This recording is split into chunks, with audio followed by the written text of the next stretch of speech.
And welcome to my review of Star Valor. This is a neat little top-down spaceship game. Lots of upgrades and customizations you can do, and lots of replay value too, because you get the basic background, you get other backgrounds.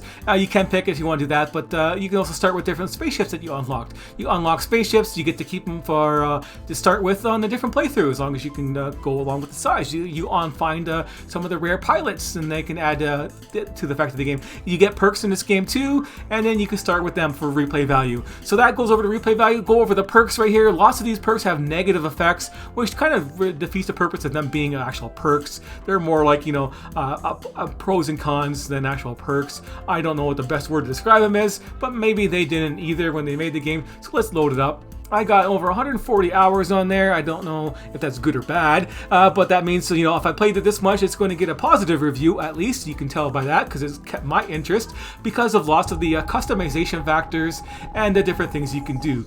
Even though this game is still just basic, it is basic. This is the view you get, top-down view, and you fly around your system like so, in your little spaceships type deal, or bigger spaceships if you want. But this is the view, and this is what the game is like. You fly around the system, you have your bigger, this is the whole system here. You need to explore these systems out. You got jump gates, you got space stations, and then you have your bigger map, which are connected, and you can start using your warp drive and warp around to these systems.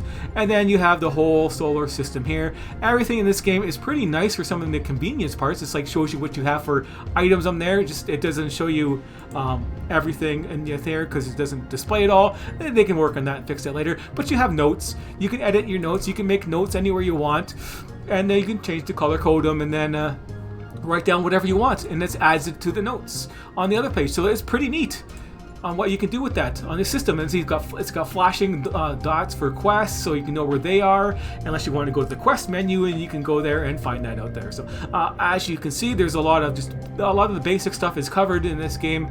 Let's go into more of the basics. So more of the basics is you have your basic lobby for your missions, your academy for guys. You got your basic trade system where you can buy your stuff.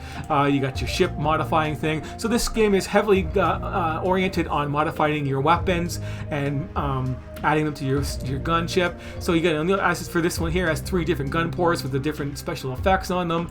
And then of course you have your equipment size, and you got to change your equipment out, upgrade your equipment, and mix and match and make your ship as you see fit. And then you have your pilots and stuff like that.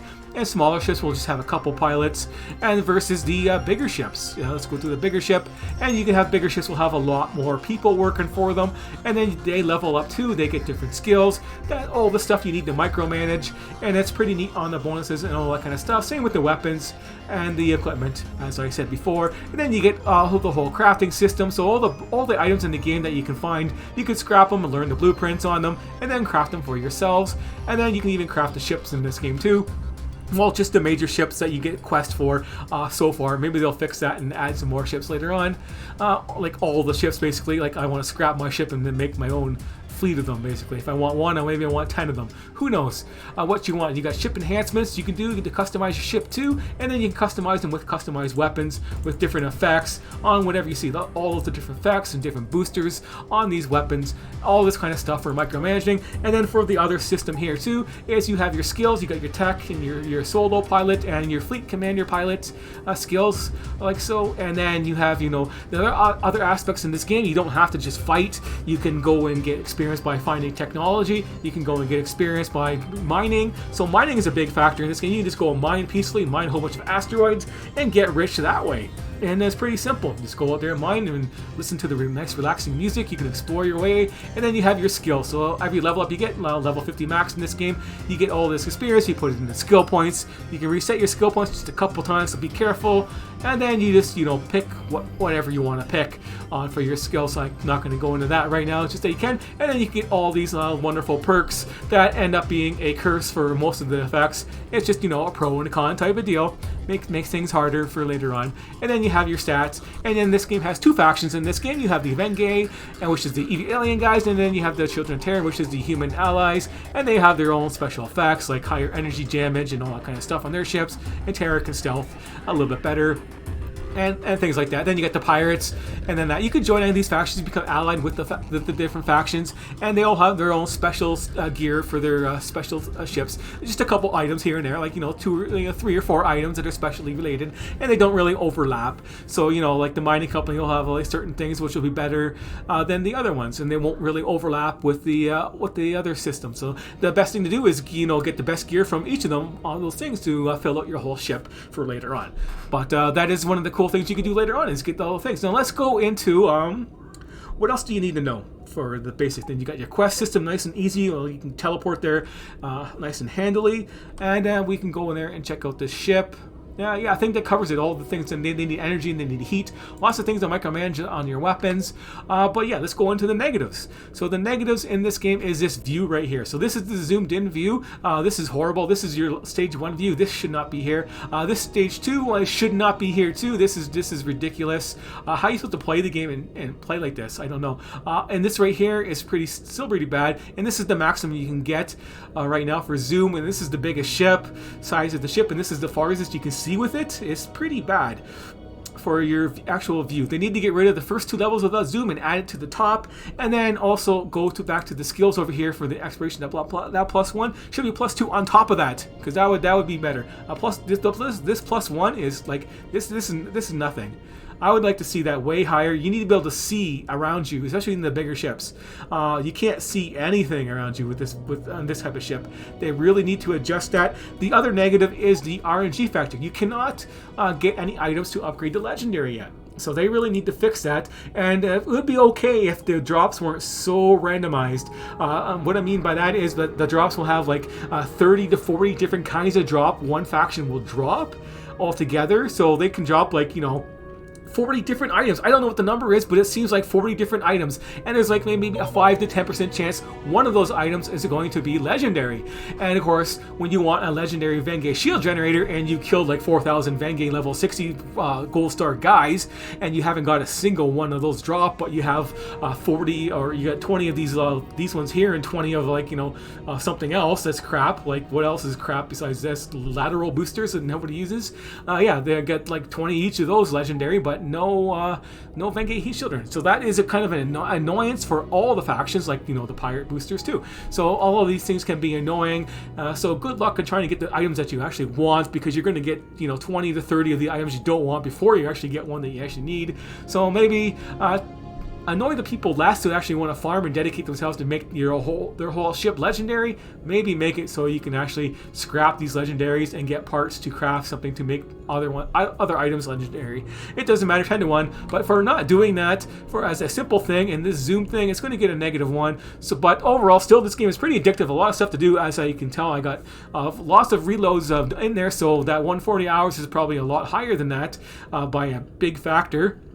Because you can do it for ships too. Random ships in this game, you can find places that have random ship generations, and you can exploit that with reloading too, and with the quest rewards and stuff like that. So yeah, but overall, it's going to get a 7 out of 10. If they can fix those 2 things, I'd give it an 8 out of 10, because it's pretty a neat game for how simple it is, for the addictiveness, and for all that kind of stuff.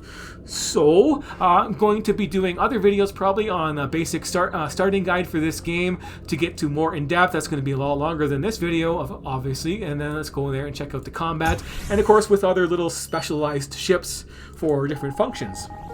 Like this ship is pretty well functioned for teleporting and for warping around the system, but let's go and check out what the combat is like, because you can't see nothing. They're attacking me, but like I don't care about regular guys.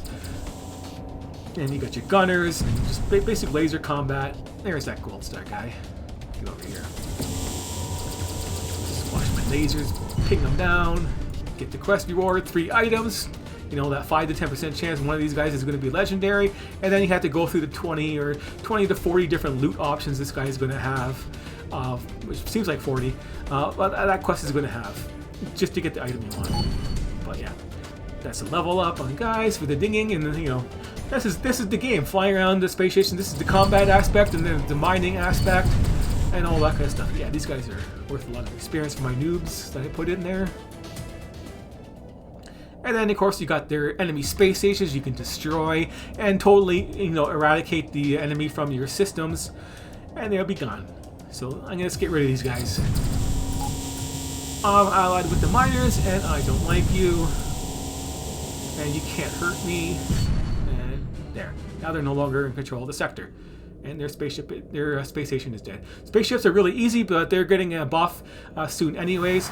But anyways, this doesn't include random warp-ins, which will be different now. But that's it. If you want more information in this game, stay tuned for future videos where I'll get into other in-depth stuff on this game. I'm just doing the basic review of this game to see if you actually want to play this or not. So I hope you got a good view of what this game is actually like for this stuff. There's also of course, mining. Mining can be boring and fun at the same time if you really want to. You get a mining ship, of course. This one doesn't have. I don't have like mining lasers on here and mining stuff. I gotta use regular lasers, but even though my lasers are strong enough to do it. But these guys don't target lasers automatically, and I gotta use the keys to target missiles. Well, maybe they'll fix this later on to get this a little bit proper. But yeah, this is fun. Get just asteroids coming the whole time. If you want to mine like crazy, you just sit here and fire your mining laser forward, and then mine a whole bunch of minerals until you're full, and then you go back to your base. Where's my base? That's my base. One of them. And then you can go back to your base and fly around. But that is it. Thanks for watching. I'll see you next time.